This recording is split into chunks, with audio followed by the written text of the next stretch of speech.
Hermoso es alabar a nuestro Dios, hermanos. Así que un día como hoy, domingo, día del Señor, hermanos, todos los que estamos aquí, pues bienvenidos a la casa de Dios. Vamos a escuchar la palabra. Espero que su corazón el día de hoy esté dispuesto, porque estamos comenzando un nuevo libro. En los últimos 4 años que llevamos como iglesia, Lampey, 4 años, desde 2019, 2 años de pandemia y un año, pues se puede decir, libre. Empezamos a estudiar el libro de los Hechos. Fue el primer libro que comenzamos a estudiar, una serie de mensajes basados en el libro de los Hechos. Después estudiamos Gálatas, Santiago, nos fuimos al Antiguo Testamento, Génesis, Éxodo, Levítico. Terminamos la semana pasada el libro de Levítico, y el día de hoy, hermano, estamos comenzando a estudiar el libro de Romanos. Pero mi pregunta es, o a lo mejor te estás preguntando, ¿y por qué estudiamos la palabra así? ¿O por qué estudiamos la Biblia? Miren, hay muchas razones por las cuales estudiamos la palabra de Dios. Y yo sé que usted las sabe, las ha escuchado, las ha leído también. Estudiamos este hermoso libro llamado Biblia, la palabra de Dios, porque este libro tiene poder. Este libro transforma vidas, nos hace conocer a Dios, nos da sabiduría. Todos los temas que usted necesita para la vida se encuentran aquí. Y fíjese el poder que tiene este libro. Digo libro, es la palabra de Dios acá escrita, pero fíjese el poder que tiene, que aunque se escribió más de 1000 años, y las últimas cartas casi 2000 años, y de ahí para atrás, aún es actual. Es un libro que sus conceptos, sus consejos son aplicables en aquel tiempo, y el día de hoy, hermano, no han pasado de moda. Los mismos consejos, el mismo concepto que se maneja para tu vida y para la mía, que tiene Dios para ti, el día de hoy lo puedes aplicar. ¿No le parece eso increíble? Dígame qué libro hace eso. Dígame qué libro antiguo hace eso. La palabra de Dios transforma, restaura. Sí me lo contaron, pero hermano, yo he visto el poder de Dios y la palabra en acción en la vida de muchos de ustedes. Llevamos aquí 4 años, sé que algunos llevan aquí ya 4, quizá más. Quizá ustedes no me conozcan. Yo les he contado nada más que el día que yo conocí a Jesús, yo llevaba por lo menos 3 años en ese proceso conociendo, pero no daba esa decisión, no tomaba esa decisión. ¿Y quién vino a restaurar mi familia? ¿Quién vino a hacer que mis padres no se divorciaran? Dios. Cuando mis papás empezaron a adentrarse en el consejo de Dios y estudiar la palabra, Dios transformó la vida de mi papá, cambió su visión, cambió su mente, de manera que reconquistó a mi mamá. Hoy en día les digo, y les sigo presumiendo, mis papás parecen novios, como ya estamos grandes todos. Mis papás andan para todas partes. Ahí tú los ves, ¿no? Un par de viejos agarrados de la mano, abrazados. ¿No le gustaría terminar así con su esposa y su esposo? Hermano, eso era un sueño allá atrás. ¿Sabe quién lo está haciendo realidad para mi vida? Dios. Transformando la vida, transformando mi vida. Pero hermano, todos aquí tenemos sueños. Todos aquí apuntamos a algo que a lo mejor la vida, Dios nos ha llevado por ciertos caminos. Hemos pasado por pruebas, por dificultades. No todos tenemos las mismas condiciones de empleo, economía. Incluso hablando en lo familiar, no todas las familias estamos unidas. Yo vengo de una familia muy desunida, que el día de hoy pues claro que no lo es, pero en aquel tiempo cómo sufría. En mi casa, donde escuchaba pues gritos, quizá insultos. Yo nunca vi que mi papá le pegara, pero el día de hoy cuánta gente el día de hoy vive esto en sus hogares.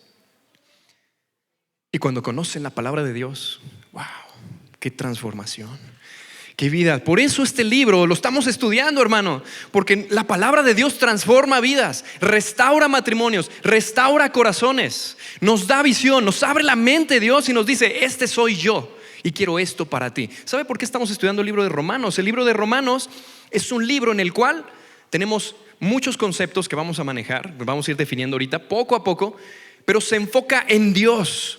Se enfoca en quién eres tú para Dios, cómo desde antes de la creación del mundo Dios ya había pensado en ti. Y no solamente ahí se termina, sino lo que tiene Dios para ti en el futuro. Qué genial va a ser. Estudiar Romanos, de verdad, va a ser clave para tu vida. Tiene que ser clave para tu vida. El libro de Romanos está lleno de promesas también. Promesas desde que Dios, el Padre, Perdón, se me vino un gallito. No estoy enfermo ni nada, pero yo creo que ahorita le canté muy fuerte, ni me escuchaban porque estaba ahí encerrado. Ahí estoy, ya tengo aquí agua, ahorita la destapo. Pero este libro está genial, en pocas palabras. Nos va a servir mucho, hermano, para dar pasos de obediencia, pasos de fe. ¿Cuánto tiempo necesitas ser cristiano y estar ahí en esa comodidad? Porque muchas veces somos cómodos, pero este libro te va a desafiar a tomar pasos de fe, de obediencia. Y vamos a comenzar, mire. Por favor, vaya ahí al libro de Romanos, vamos al capítulo 1. Voy a dar, es prácticamente el día de hoy es una introducción. Primero, vamos a definir quién fue el autor. El autor del libro de Romanos fue Pablo, el apóstol Pablo.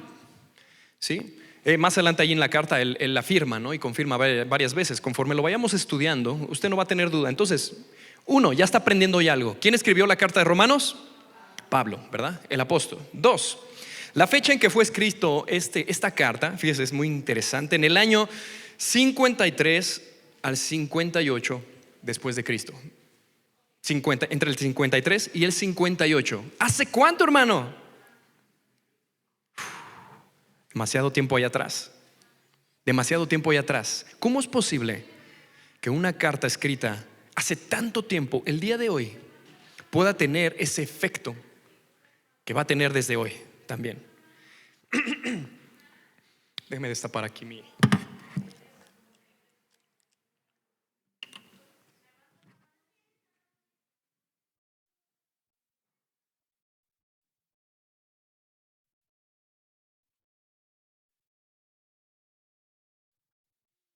Va a tener ese efecto. ¿Cómo es posible que un libro tan antiguo, tan viejo, escrito en el año 53 o el 58 después de Cristo, o en nuestra era, tenga ese efecto que va a tener? 3.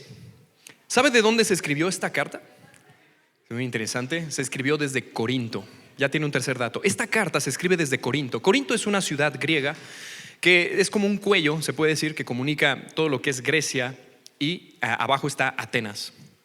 Entre Atenas y lo que es el mundo griego, porque Atenas también es de Grecia, hay un cuello ahí de botella. Pegadito a ese cuello de botella se encuentra la ciudad de Corinto. Y fíjense lo interesante de esta ciudad, porque es en ese contexto que se escribe. Es importante entenderlo. El contexto de esta ciudad es que Corinto es una ciudad marítima, tiene un puerto al sur y tiene un puerto al norte. El puerto de abajo se llama Cencrea. El puerto de Cencrea, si usted ahorita googlea y pone ahí puerto de Cencrea, va a encontrar que ahí existe ese puerto. Es el puerto sur. ¿Qué quiere decir? Que esta ciudad estaba rodeada por arriba de mar y mar. El mar Egeo de acá abajo. Era una ciudad donde recibía comerciantes de todo el imperio romano, porque ahí llegaban a posar, a descansar, y muchas veces no se adentraban en las aguas del Mediterráneo y darle la vuelta allá por donde estaba Atenas, sino que quedaban ahí y atravesaban la ciudad, y allá otro barco les esperaba para transportar toda la mercancía al imperio romano, o sea, más bien a Roma. Era una ciudad muy importante desde donde se escribió. Tan así que era como una ciudad tipo Las Vegas. Yo sé que Las Vegas no tiene mar, pero imagínenselo así, llena de un montón de placeres para los comerciantes. Imagínense la prostitución, la sexualidad, todo aquello que por ley el día de hoy muchas veces ni aunque haya ley, el ser humano no se detiene. Bueno, imagine Corinto, todo lo que se podía hacer por debajo del agua, hablando de dinero, explotación de esclavos sexuales también, esclavas sexuales, todo lo que se podía hacer. Plantar una iglesia en Corinto era complicado. Desde ahí se escribe esta carta. Todo lo que pasaba en Roma, tarde o temprano llegaba a Corinto.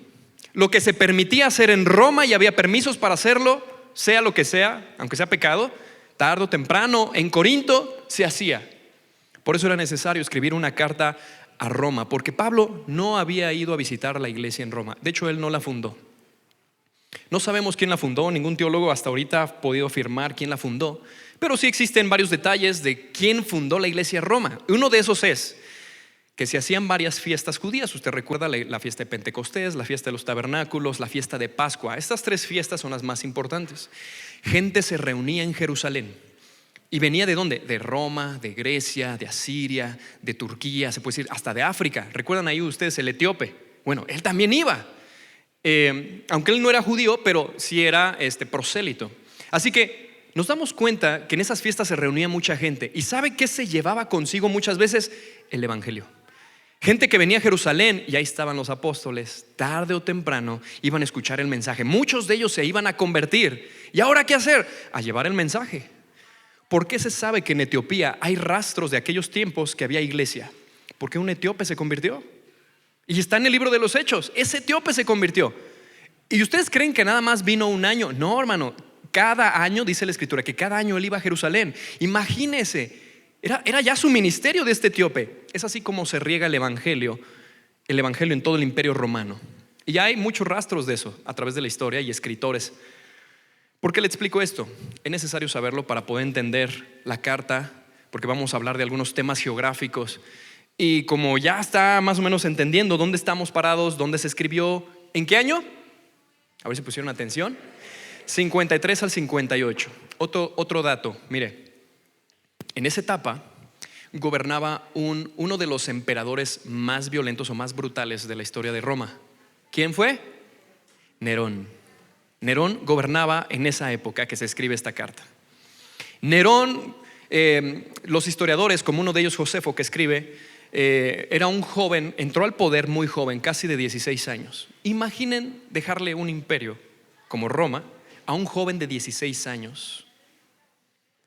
Si yo que tengo 36 de repente soy bien atrabancado, imagínate uno de 16. Uno de 16, hermano. Tenía el poder y claro, fue creciendo, se rodeó de gente que le aconsejaba, pero fíjese entre las cosas que hacía. Una vez hubo un incendio y le echaron la culpa a los cristianos y él, por congraciarse con la gente, ¿sabe qué hizo? Tomó a los cristianos de Roma y los puso en sus jardines como antorchas para iluminarlos. Eso está ahí escrito. Josefo escribe sobre eso. La historia escribe sobre eso. Eso fue un suceso real, Investígalo, léalo. Cuando yo me di cuenta de eso dije, órale, este tipo estaba loco.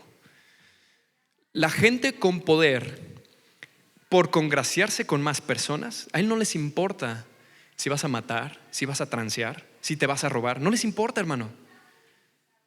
No solamente eso, sino que en los juegos del Coliseo, si usted vio la película ¿cómo se llama? Gladiador, ¿alguien la vio? Gladiador. Usted se da una idea, porque nada más es una sola idea de lo que se hacía ahí. Habían gladiadores y se peleaban y se mataban entre sí, pero también metían presos. Y entre esos presos, ¿sabe qué presos había ahí? Cristianos. ¿Y quién lo permitía? Nerón. Nerón hacía que muchos cristianos negaran su fe y se fueran, se marcharan. Pero el que no lo negara, el que no negara su fe, no, cárcel y de ahí Coliseo, las bestias. Imagínate la gente burlándose, riéndose, viendo el espectáculo, con palomitas, quizá con otras cosas. El espectáculo era que gente moría, peleaban por sus vidas, luchaban por sus vidas. Eso era el Coliseo romano, un espectáculo. Y luego como tiempo, la mitad del tiempo extra, me imagino, metiendo cristianos, cantando, agarrándose de las manos porque sabían que iban a morir. Eran momentos difíciles para la iglesia. Ser cristiano en aquellos tiempos implicaba tener convicción, certeza. ¿Cómo le conocemos a eso? Fe. Hebreos 11:1 dice, es pues la fe, la certeza de lo que se espera, la convicción de lo que no se ve. Y como vimos la última vez, hermano, como la fiesta de los tabernáculos, aguanta, soporta. Tu enfermedad no es para siempre. Tu vejez no es para siempre. Tu dolor no es para siempre. Qué geniales son esas palabras cuando escuchamos de parte de Dios que hay un futuro, hay una esperanza, hay un después. Qué bueno que no nos vamos a quedar aquí por siempre con este mundo como está. Lo que vivimos diariamente, gracias a Dios yo no estoy pasando por prueba, pero tarde o temprano vendrá la prueba. Y sería el momento para recordar, sé que esta prueba no es para siempre. Sé que este dolor, esta aflicción y este llanto no es para siempre. Hay algo más, hermano. De esto se trata la carta de Romanos. Pablo sabía lo que estaba viviendo la iglesia en Roma.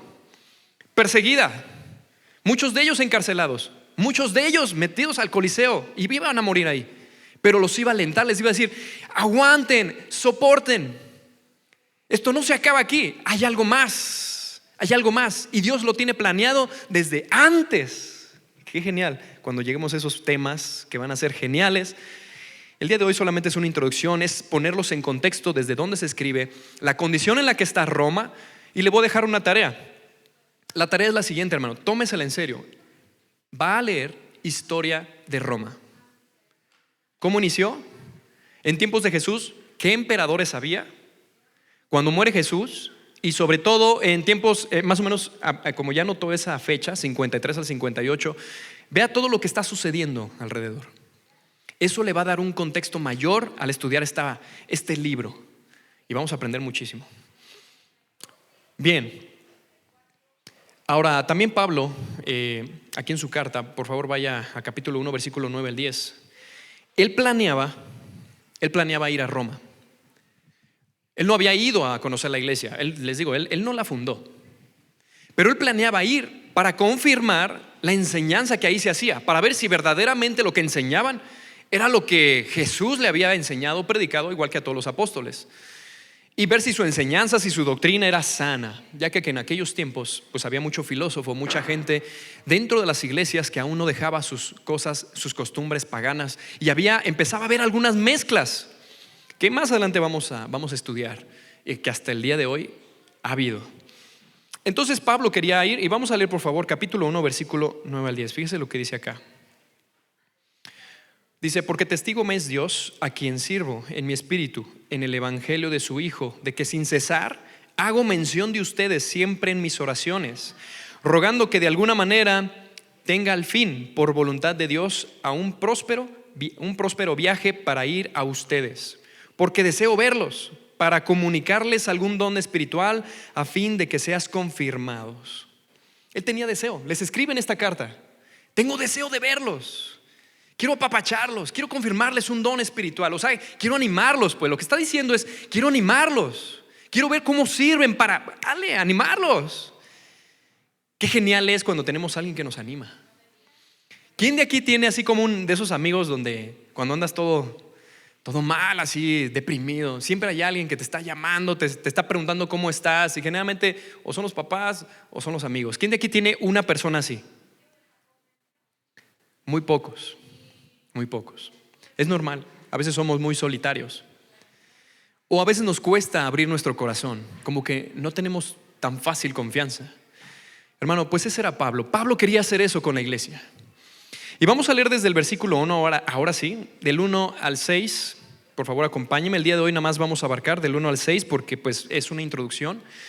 Y mire qué genial empieza. Dice acá: Pablo, siervo de Jesucristo. Vamos a subrayar siervo de Jesucristo. Después dice llamado a ser ¿qué? Y subraye también esa palabra, apóstol, apartado para el evangelio de Dios. Dice que él había prometido antes por sus profetas en las santas escrituras acerca de su Hijo, nuestro Señor Jesucristo, que era del linaje de David según la carne, que fue declarado Hijo de Dios con poder según el Espíritu de santidad, para la resurrección de entre los muertos, y por quien recibimos la gracia y el apostolado para la obediencia de la fe en todas las naciones por amor de su nombre, entre las cuales estáis también vosotros, llamados a ser de Jesucristo. Y ese vosotros, ahí le vamos a parar. Aunque es una carta para una iglesia en Roma, es una carta para iglesia. Es una carta para usted también, hermano. Y siéntasela personal. Esto también es para usted. Vamos a analizar el versículo 1. Empieza: Pablo, siervo. Él no, fíjese bien, me encanta Pablo, él sabe quién es. Y dice: ¿soy qué? Siervo. Él no dice: yo soy el doctor Pablo, yo soy el fariseo Pablo, yo soy el apóstol, no, yo soy el profeta. No. Griego, doulos. La palabra escrita ahí en siervo, aunque la traducción en español es siervo, ¿sabe qué significa doulos? Que es la palabra griega con la que está el original.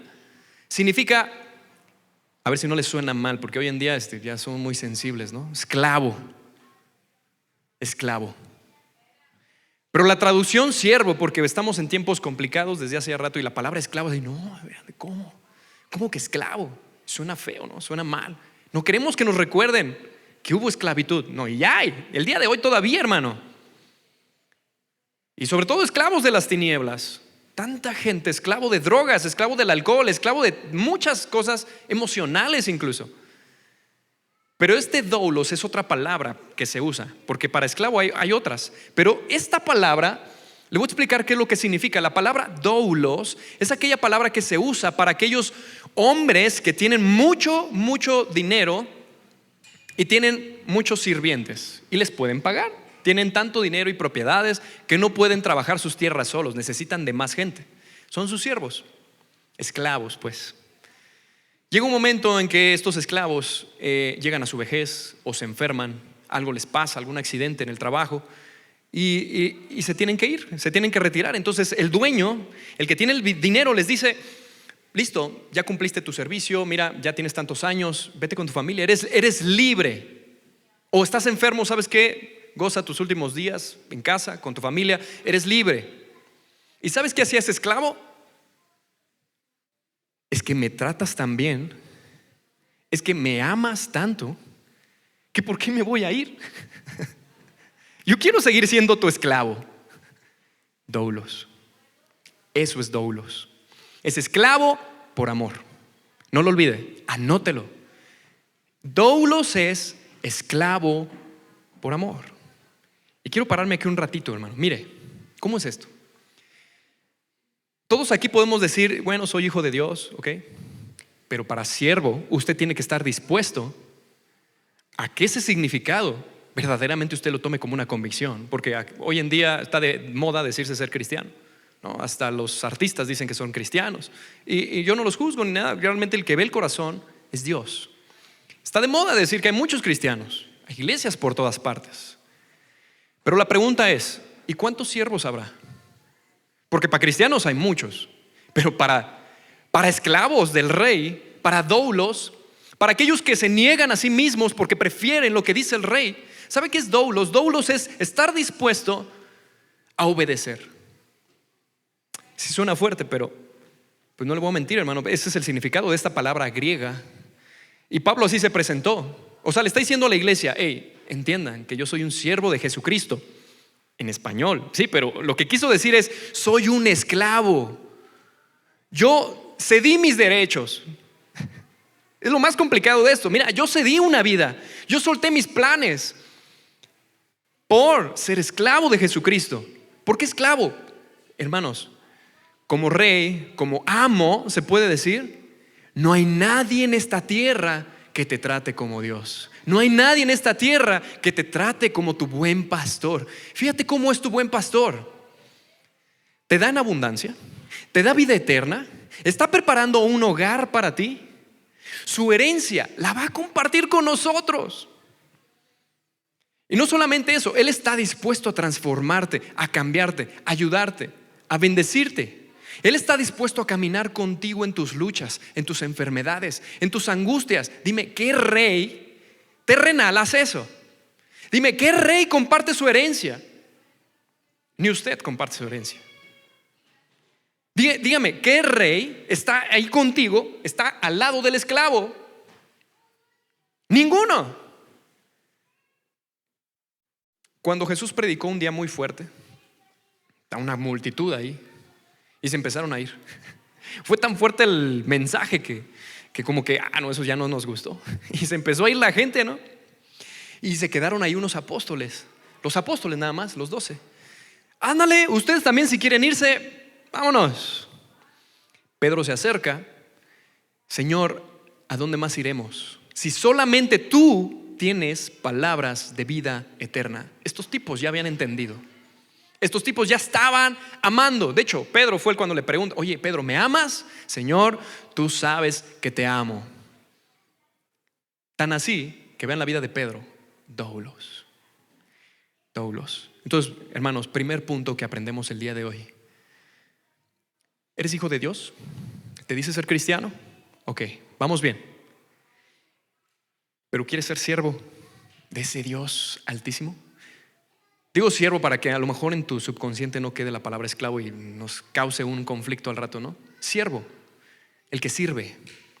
Doulos, esclavo por amor, el que estás dispuesto a obedecer a nuestro Dios. De hecho, cada vez que obedecemos, cada vez que tú te obedeces, no solamente el Padre terrenal está feliz, sino que también cuando te equivocas nos dice: pero ahí está mi Hijo Jesús, que pagó el costo por eso, que por esa equivocación. ¿Cuántos nos hemos equivocado, hermanos? Aquí todos nos equivocamos diariamente. ¿Cómo vienes el día de hoy? ¿Cómo venimos el día de hoy? Venimos aquí a restaurarnos. Mire, la iglesia no es un lugar para venir a ver gente perfecta.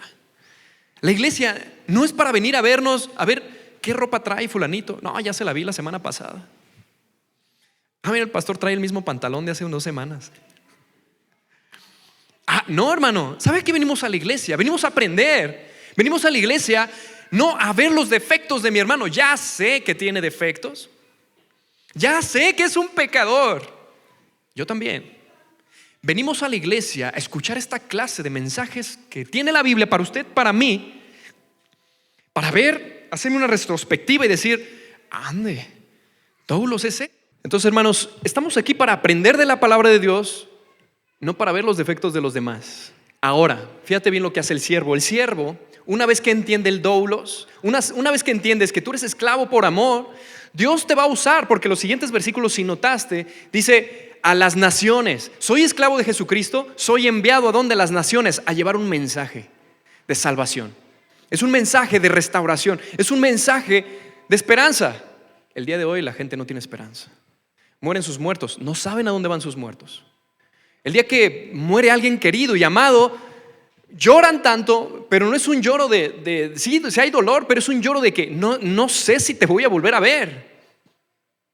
Imagínate tal desesperanza que no puedes ni siquiera pensar si lo vas a volver a ver. Necesitamos esa esperanza, y esa esperanza es Cristo. La gente necesita conocer a Cristo. Y dice Pablo en el versículo 5, si notaste: yo soy enviado, dice ahí apostolos. La otra palabra es apóstol, que viene el griego, que es apostolos, y está compuesta por 2 palabras. Una que es apo, que significa poner aparte para una misión o un objetivo, y estelo, que es la otra palabra griega con la que está compuesta. Estelo significa que eres enviado, o yo te envío. Cuando vemos estas 2 palabras, apostolus, y acá la traducción es apóstol, significa enviado. No se le olvide, la palabra apóstol significa enviado. ¿Ok? Ser enviado. Significa ser enviado. Entonces aquí tenemos voy a hacer un paréntesis, tenemos 2 clases de enviados. Una que fueron los apóstoles, dice, de Jesucristo. Por favor, tome nota: para ser apóstol de Jesucristo solamente hay 4 requisitos. Hoy en día hay muchos que se dicen ser apóstoles, pero no cumplen estos requisitos. Requisito número 1 para ser apóstol, lo encontramos en Hechos 1:22. Si tiene Biblia, por favor vaya para allá. Hechos 1:22, alguien que lo pueda leer rápido y fuerte. El requisito es haber sido testigo de la resurrección de Jesucristo. ¿Alguien la tiene, ese versículo? Que lo pueda leer fuerte. ¿Fuerte, Maris?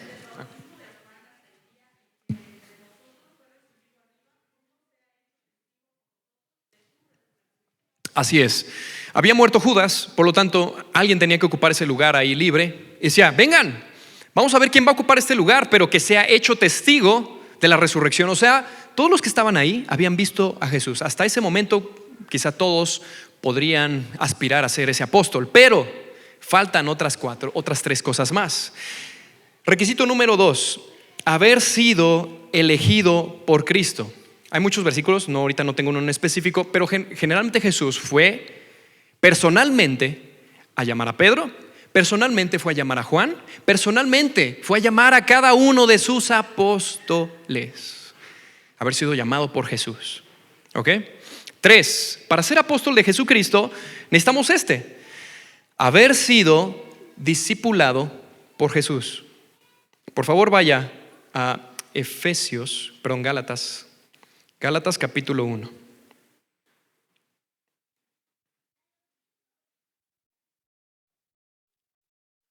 Gálatas capítulo 1, versículo 11. Lo voy a leer. Gálatas capítulo 11. Aquí Pablo defendiendo su apostolado, y él dice: mire, mas les hago saber, hermanos, que el evangelio anunciado por mí no es según hombre, pues yo, aquí viene la primera clave, ni lo recibí ni lo aprendí de hombre alguno, sino por revelación ¿de quién? fue Jesús mismo. Él no lo aprendió porque alguien me discipuló, un pastor vino y me discipuló, no, sino fue Jesús directamente. Dice acá, fue Jesucristo, versículo 13, porque habéis oído acerca de mi conducta en otro tiempo en el judaísmo, que perseguía sobremanera la iglesia de Dios y la asolaba, y en el judaísmo aventajaba a muchos de mis contemporáneos en mi nación, siendo mucho más celoso de las tradiciones de mis padres. Pero cuando agradó a Dios, que me apartó desde el vientre de mi madre y me llamó por su gracia, revelar a su Hijo en mí, para que yo le predicase entre los gentiles, no consulté enseguida, dice ahí, con carne y sangre, ni subí a Jerusalén a los que eran apóstoles antes que yo, sino que fui a Arabia y volví de nuevo a Damasco. Después, pasados 3 años, subí a Jerusalén para ver, ahora sí dice, a Pedro, y permanecí con él 15 días. ¿Lo ve? Una vez que se convierte Pablo, él no fue con los apóstoles que estaban en Jerusalén. ¿Recuerda dónde se convirtió Pablo? En Damasco. Iba hacia Damasco, que está a 3 días de Jerusalén. A 3 días. Él no había ido, dice, a Jerusalén. Entonces, ¿quién le enseñó a Pablo todo lo que escribe acá de doctrina? ¿Usted sabía que él escribió más de la mitad del Nuevo Testamento? Las cartas paulinas las encontramos acá, 1 de Corintios o 2 de Corintios también, Tesalonicenses, Filipenses, Efesios, Gálatas, Romanos. Todo este contenido, ¿quién se le enseñó a Pablo? ¿Cómo lo adquirió? Fue Jesús, hermano. Entonces, ya está aprendiendo otro dato. ¿Ok? Entonces esta carta, rápido un resumen porque ya voy terminando. La carta de Romanos fue escrita por Pablo en el año entre 53 al 58, muy bien, en la ciudad de Corinto. ¿Ok? Y en el caso de Pablo, fue un apóstol. Aquí defiende 4 requisitos para ser apóstol. Ya los anotó, muy bien. Vamos a avanzar, vamos al versículo 5 y 6. Dice acá, ya para terminar, vaya por favor otra vez a Romanos capítulo 1, versículo 5 y 6. Dice, y por quien recibimos la gracia y el apostolado para la obediencia a la fe, a todas las naciones, por amor de su nombre, entre las cuales estáis también ustedes, dice, llamados a ser de Jesucristo. Número 1, ahí en el versículo 5 vamos a encontrar un dato muy importante. Dice que recibimos de él la gracia. Esta palabrita la vamos a encontrar en el libro de Romanos, todo el libro. ¿Qué es gracia? Si usted no entiende esto, va a ser un poquito difícil poder comprender algunas otras cosas más. Esto es básico. ¿Qué es gracia? A ver, desde su lugar, un sinónimo.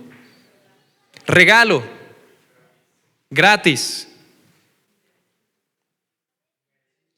que no lo mereces. Así es, inmerecido. Exactamente, hermano. Sí saben, perfecto. Gracia significa que no lo mereces. Lo que se te está dando no lo mereces. O sea, no es porque te portaste bien, no es porque estás haciendo buenas obras, no es porque a Dios, ay, chulada de hijo tengo. No, hermano. Es un regalo. Y como todo regalo, a alguien le tiene que costar. Cuando usted regala algo, ¿a quién le cuesta? O sea, ¿vino de la nada ese regalo? No, ¿verdad? Siempre hay un costo. Si yo le regalo algo a alguien, ¿quién va a gastar? Pues yo, si yo estoy regalando, a mí me va a costar. Yo voy y compro el regalo, me cuesta tanto, lo envuelvo, lo llevo, no lo merece, se lo regalo. ¿Pero a quién le costó? A mí. La salvación, el evangelio, es un regalo, hermano. No es por obras, no es por lo que usted haga. Usted no se merece ir al cielo, no merecemos ir al cielo. Somos mentirosos, tenemos malos pensamientos, mal hablados. ¿Cuántas veces deshonrado a nuestros padres? No tenemos a Dios en primer lugar. El nombre de Dios lo decimos a cada rato como si esto no contara. Y dice Dios, no lo tomes en vano. El día del Señor es día del Señor. ¿Sí ves? O sea, si vamos por los 10, ¿quién aquí filtra esto? Nadie. Por lo tanto, como no lo mereces, lo que mereces es la muerte. Y según Romanos 6:23 dice, la paga del pecado es muerte. Vamos a llegar ahí a estudiar eso. Romanos 6:23, la paga del pecado es muerte. Eso es lo único que mereces. Si piensas en merecer algo, es la muerte. Entonces, el evangelio, la salvación, fue un costo. A alguien le costó. ¿A quién? A Jesús. Él pagó en una cruz. Él derramó su sangre para que tú tengas vida eterna. A Él le costó ese regalo. Entonces viene Jesús, y te da la mano y te dice: ven, quiero salvarte, cree en mí, sígueme. Y los que hemos hecho eso, tomado la mano de Jesús y nos rescata de ese lugar de lodo, de tinieblas, de ese lugar malo y absurdo muchas veces, porque es así, pensando que estábamos bien cuando realmente estábamos mal, y nos saca de la mugre. Es esa clase de rey que se va a convertir en endoulos para nosotros, esa clase de rey que va al mercado de esclavos. ¿Cuánto? Tanto, yo pago por él, vente.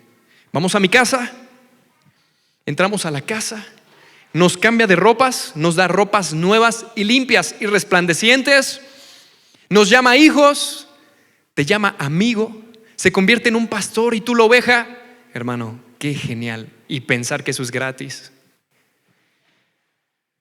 Mire, como somos mexicanos, a menos de que haya por aquí algún extranjero, no sé cómo sea en su cultura, el mexicano, tú le regalas algo, si bien te da las gracias, porque a veces somos bien malagradecidos, nos regalan algo y ni las gracias damos, pero nos regalan algo que no nos costó y muchas veces no lo cuidamos o lo menospreciamos. Y esa es la idea que está dando acá Pablo, que es un regalo y es por gracia, pero como no le das el valor que tiene verdaderamente, pues ahí está. Pero ¿qué pasa cuando un hombre o mujer de Dios se da cuenta que es el evangelio, que es este mensaje de salvación, que es este mensaje que salva personas, cambia y transforma gente, que le da esperanza? Cuando te das cuenta de eso como algo valioso, lo empiezas a compartir, porque sabes que es tan valioso que dices: la gente lo tiene que saber. Como cuando están regalando refrescos en una esquina o en algún parque o en un centro comercial, están regalando algo. Oye, ve, allá están regalando algo. Y más si es tu amigo, ¿no? Llega con un regalo o algo así. Oye, ¿dónde conseguiste eso? Oye, me lo regalaron. Ve, corre antes de que se acaben. Pero hermanos, ¿pero por qué con este evangelio no somos así? No digo que todos, y no los conozco también, pero este evangelio que es por gracia, hermano, tiene un valor de sangre. El costo, fíjate, es lo más alto que tú te puedas imaginar. No, es inimaginable. No estuviste ahí, no estuvimos ahí. No vimos cómo Jesús fue a la cruz. No vimos cómo esos clavos atravesaron sus manos y sus pies y el dolor que él sentía, porque era humano 100% y 100% Dios. Usted y yo no vimos cómo él lloró antes en el huerto de Getsemaní, diciéndole al Padre: sé lo que me espera, pero lo hago por amor, porque sé todos los que estamos aquí lo que íbamos a tener, un valor, wow, salvación, esperanza, hermano. Y cuando entendemos esta clase de valor para este mensaje que es el evangelio, lo quieres compartir con alguien más. Y es lo que dice Pablo: hey, tenemos que ir a las naciones, lo recibimos de gracia, vamos a las naciones, soy un apóstol. Recuerde, el término ahí, el segundo término, es ahora de enviado. ¿Sabe cómo nos dice ahora el Señor? Ok, no nos dice apóstoles, pero ¿sabe cómo nos dice? Embajadores. Eres un embajador del rey, estás en representación de un reino y estás ahí porque representas ese reino. Y a la gente le decimos: mira, el reino de Dios es este. ¿Ves mi vida? Así es ese reino. ¿Ves mi gozo? Así es ese reino. ¿Ves mi cara? Que aunque tengo pruebas y todo eso, tengo aún gozo, porque mi fuente de felicidad es Cristo. Mi fuente de felicidad viene de lo alto. Somos embajadores. Y no muchas veces, todos tristes. ¿Eres cristiano? Sí. No, mi hermano, no has entendido que tienes, por un decir, en tu bolsa y en tu corazón algo tan valioso que necesitas compartir. Por último, vaya a Romanos capítulo 10. Es parte del mensaje tarde o temprano. Llegaremos a Romanos 10 para entrar así a profundidad con este tema. Pero termino con lo siguiente, por favor, vaya a Romanos 10, versículo 13 en adelante. Voy a leerlo ahí. Hermosa promesa, pero también un desafío. Fíjese bien. Dice ahí 10:13: porque todo aquel que invocare el nombre del Señor será. ¿Y cuál es el nombre? ¿Sabe usted que hay gente que nunca ha escuchado en su vida Jesús? Que existe un Salvador llamado Jesús. ¿Sabe usted que el día de hoy, a pleno siglo XXI, con toda la tecnología que hay, hermano, aún hay gente que no ha escuchado este nombre? ¿Y cómo van a ser salvos? Porque dice ahí, todo aquel que invoque. ¿Pero qué van a invocar si no conocen? ¿Qué nombre van a invocar? A quien invocan es a Buda, Alá. Y tantos hombres que a través de la historia se han levantado para levantar una religión. Mahoma, año 350 después de Cristo, se levanta. Él muere, ahí están los huesos, él no resucitó. Y dice ahí ese versículo 14: ¿cómo pues invocarán a aquel en el cual no han creído? ¿Y cómo creerán en aquel de quien nunca han oído? ¿Y cómo oirán sin haber quien les predique? ¿Y cómo predicarán si no son enviados? Como está escrito, cuán hermosos son los pies de los que anuncian la paz. ¿De los que anuncian qué? Hermano, si tú eres de las personas que te gusta compartir a tu familia, en la combi, en el trabajo, a donde quiera que tú vayas, ¿sabes qué dice Dios de ti? ¿Sabe qué dice de tus pies? Tus pies son hermosos. Tus pies son hermosos, hermano, porque estás llevando algo muy valioso, algo que transforma vidas, algo que cambia corazones, que nos da visión, que nos da esperanza en el más allá. Y ese más allá, suena raro, ¿verdad? Más allá, pero es así. Allá está nuestra ciudad esperándonos, como vimos el domingo pasado. Pero ¿cómo van a invocar en aquel en el cual no han creído? Pero ¿cómo van a creer si no hay quien les predique? ¿Y cómo van a predicar si no los enviamos? Hermano, usted está en una iglesia un poco, quizá, bueno, entre los bautistas es rara, pero nuestra visión es esa. Y yo, por lo menos yo sé que muchos vienen ahí atrás, ¿no? También siguiendo quizá una visión. No es mía, es de Dios, es de Cristo. Usted la está viendo. La visión es alcanzar este mundo. Y usted es parte de esto. Usted ya es parte de esto. Si usted ya está sentado acá, usted es parte de esto. Hermosos son los pies de los que anuncian la paz. Hermano, levántese. Ve a su alrededor. Empieza en su Jerusalén. Después Judea, Samaria, hasta último la tierra. O al mismo tiempo. Estamos en Jerusalén, pero al mismo tiempo yo ya estoy pensando allá en Judea. Como estaba pasando en Hechos. Habían los apóstoles y la iglesia seguía en Jerusalén. Pero ¿qué estaba pasando al otro lado? Pablo estaba predicándole a griegos. Así es, hermano. Que un día el Señor diga: wow, tus pies a mi vista son hermosos. Bien, hicimos el trabajo. Hermano, es un pequeño lapso de vida. ¿Cómo lo quieres vivir? Sirve al Señor. Doulos. Por amor. Ningún rey te va a tratar como este rey. Ningún rey te va a dar lo que este rey te está dando y te ofrece. No solamente salvación, hay una casa, hay una herencia, una eternidad con Él, su Espíritu Santo dando fruto de amor, de gozo, de paz, de paciencia, benignidad, templanza, mansedumbre, misericordia, dominio propio. Wow. Solo ese rey puede hacer lo posible. Hermano, cierra ahí tus ojos. Piensa por un momento tanto tiempo que has desperdiciado, y si lo has usado, perfecto. Hermosos son tus pies, hermano. Sigue adelante, anímate, tenemos que seguir hablando. Pero si el día de hoy tú necesitas restauración, ser restaurado en el nombre de Jesús. Deja que Dios te restaure, deja que Él hable a tu vida y que siga hablando, siga quitando cosas y poniendo cada día más el carácter de Cristo en tu vida. Lo necesitamos.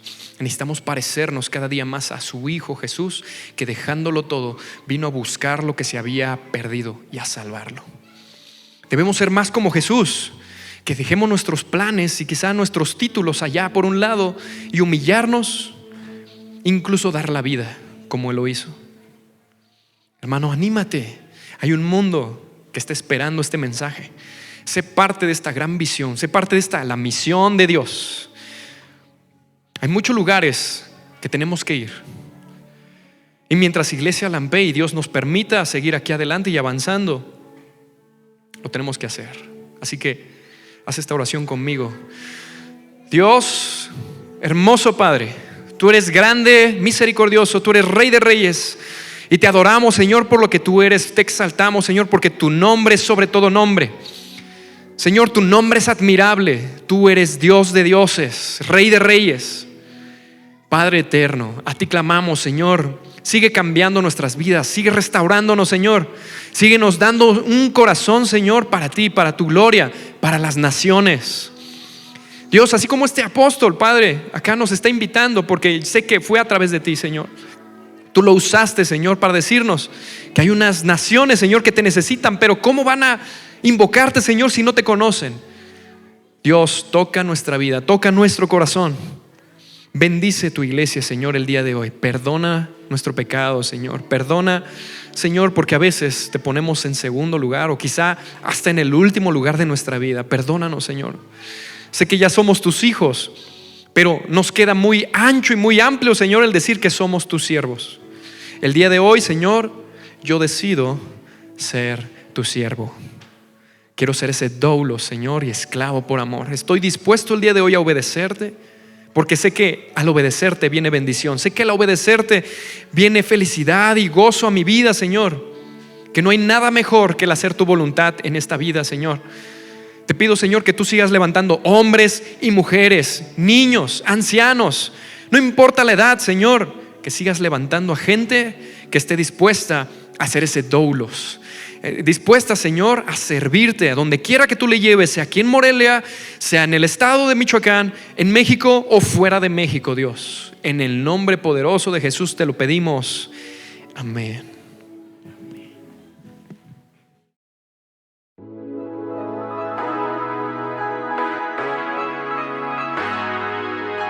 Te invitamos a nuestra reunión de oración los miércoles a las 6 en la tarde en Lampey. Ven, conéctate con Dios y conoce las bendiciones y promesas que Dios tiene para ti. Son muchas las ideas del corazón humano, solo el consejo de Dios permanece. Proverbios 19:21. Te invitamos a nuestra reunión de varones todos los jueves a las 7:30. Ven y conoce la vida de hombres de Dios que hicieron grandes cosas. Una mujer de fe es protegida por Dios, fortalecida por Dios y amada por Dios. Te invitamos a nuestro discipulado de mujeres, todos los viernes a las 10 de la mañana. Pregunta por nuestros nuevos horarios. Cada domingo estaremos recibiendo alimentos no perecederos y cosas necesarias para el hogar. Sé parte con las despensas que se estarán entregando a personas en necesidad.